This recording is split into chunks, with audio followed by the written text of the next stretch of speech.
Mustapha Zongoma, bonsoir. Bonsoir Aminata Yaemega.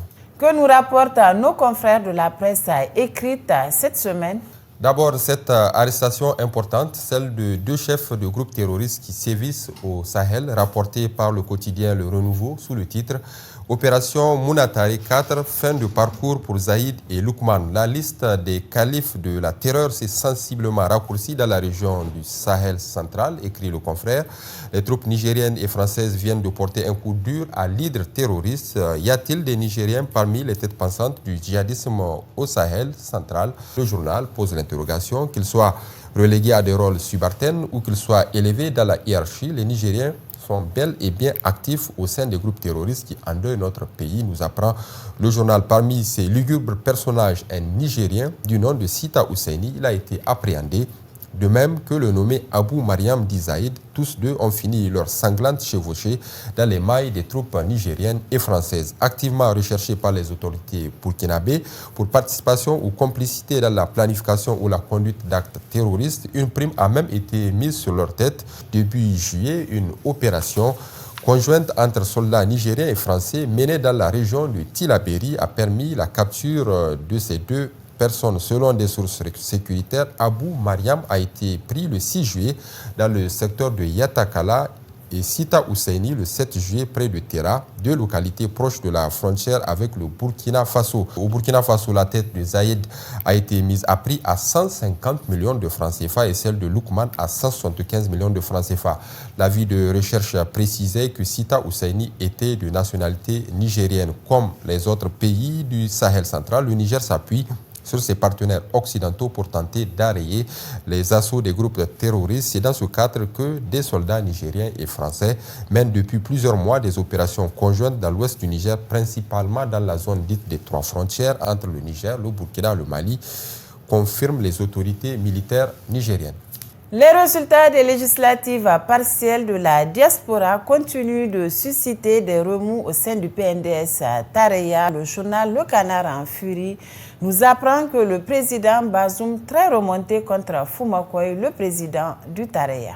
D'après des sources dignes de foi, le président Bazoum serait remonté contre le président du PNDS Tareya, Fumakoy Gado, qui avait eu en charge la conduite de la campagne électorale pour les élections partielles de la diaspora. Nous apprend le journal Le Canard en furie de cette semaine. Plusieurs milliards de francs CFA auraient été mobilisés dans cette campagne législative partielle au titre de la diaspora. Une vidéo des militants du PNDS Tareya de la diaspora, largement relayée sur les réseaux sociaux de la place, a fustigé la pinguerie de Fumakoy Gado. D'après ces mêmes sources, le président Bazoum manifesterait des doutes à propos du leadership de Fumakoy Gado dans la perspective d'un second mandat présidentiel. Aujourd'hui, il saute aux yeux clairement que Fumakoy n'a pas franchement les épaules pour diriger un parti comme le PNDS Tareya, car gérer un parti politique populaire exige aussi du don de sa personne et de ses biens. Or, si le PNDS Tareya n'est pas entre les mains de l'homme qu'il faut, il lui serait très difficile d'accroître ou de maintenir même son niveau électoral actuel. Toute la difficulté est là pour le président Bazoum, déjà condamné à cohabiter avec un premier ministre pas vraiment à la hauteur, mais qui devra encore prendre son mal en patience avec une nouvelle cohabitation à la personne du président actuel du PNDS Tareya. Mais c'est là une autre paire de manches. D'ici 2 ans, beaucoup d'eau aura coulé sous les ponts Kennedy. Et comme pour répondre au journal Le Canard en furie, le secrétaire général du comité exécutif du PNDS Tareya, Kalla Ankarou, a, dans une interview accordée à l'hebdomadaire Niger Inter Hebdo numéro 117 du 10 juillet 2023, affirmé que le PNDS Tareya a gagné de très loin cette élection du point de vue des suffrages et qu'il maintient sa suprématie et son hégémonie à l'intérieur comme à l'extérieur du pays.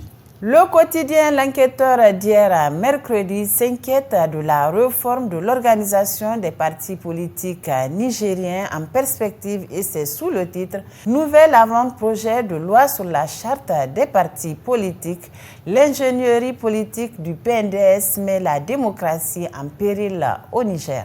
En effet, Aminata, le journal souligne que l'intention louable de vouloir organiser le paysage politique miné par un foisonnement de partis politiques souvent éphémères cache mal une motivation Moins avouable en se posant comme le garant d'un meilleur multipartisme, le PNDS-Taraya semble plutôt viser une réduction drastique du nombre de formations politiques en activité au Niger. Ainsi, bien que les problèmes mentionnés dans l'exposé des motifs ne soient pas sans fondement, ce projet de loi sert avant tout les intérêts du parti au pouvoir, c'est-à-dire le PNDS-Taraya.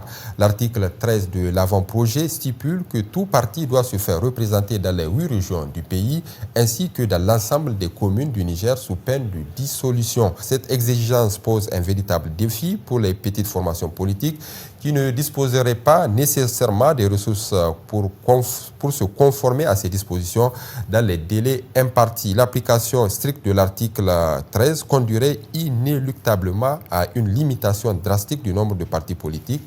Il s'agit donc clairement d'une manœuvre politique visant à limiter la pluralité des voix au sein de l'arène politique nationale et à consolider la position dominante du PNDS-Taraya. Le danger de cette approche est qu'elle pourrait menacer l'équilibre démocratique du Niger. En effet, une démocratie saine nécessite une diversité d'idées et de voix afin de garantir un débat politique vigoureux et une véritable représentativité de l'ensemble des citoyens. En limitant le nombre de partis politiques, on risque de créer une homogénéité de la pensée politique, ce qui pourrait étouffer l'innovation et le débat constructif. Le projet de loi du PNDS-Taraya pourrait donc fragiliser le processus démocratique plutôt que de le renforcer. Il est clair que le paysage politique au Niger a besoin de réformes. Cependant, ces réformes ne doivent pas servir à consolider le pouvoir d'un seul parti.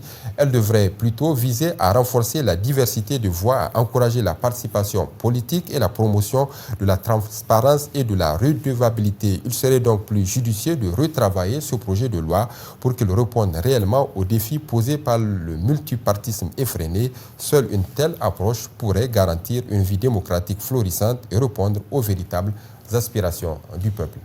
Quant à l'hebdomadaire La Roue de l'histoire de cette semaine, il nous informe de la mise à disposition d'un siège pour le chef de file de l'opposition nigérienne et c'est sous le titre « Gouvernance politique ». Le chef de file de l'opposition a désormais une adresse.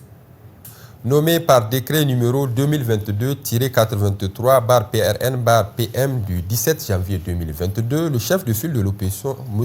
Tahirou Saïdou, a dorénavant une adresse où l'on peut lui déposer ses courriers et autres correspondances et officiers conformément au statut que lui confère la loi, écrit le journal La Roue de l'histoire de cette semaine. En effet, un bâtiment devant abriter son cabinet lui a été affecté pour qu'il puisse installer ses différents services et qu'il puisse mener ses activités convenablement. La grosse bâtisse comportant plusieurs bureaux grand standing est située non loin du premier échangeur de Niamey. Pour le moment, quelques travaux de réfection sont en cours sur le bâtiment et les équipements sont sur le point d'être livrés pour rendre le local totalement fonctionnel, apprend-on dans son entourage. Ainsi, dans quelques jours, M. Tahirou Seydou sera joignable au niveau de son nouveau bâtiment, faisant office de bureau du chef de file de l'opposition. Et puis, Aminata, avant de nous quitter, découvrons ensemble cette une, celle du journal Le Monde d'aujourd'hui, numéro 454 du 12 juillet 2023. Ministère du Plan, la gestion désastreuse mise à nu par le syndicat du secteur. Moustapha Zongoma, merci. Merci Aminata Yayamega. Merci également à vous de nous avoir suivis. Excellente soirée en compagnie des programmes de la télévision Bonferré.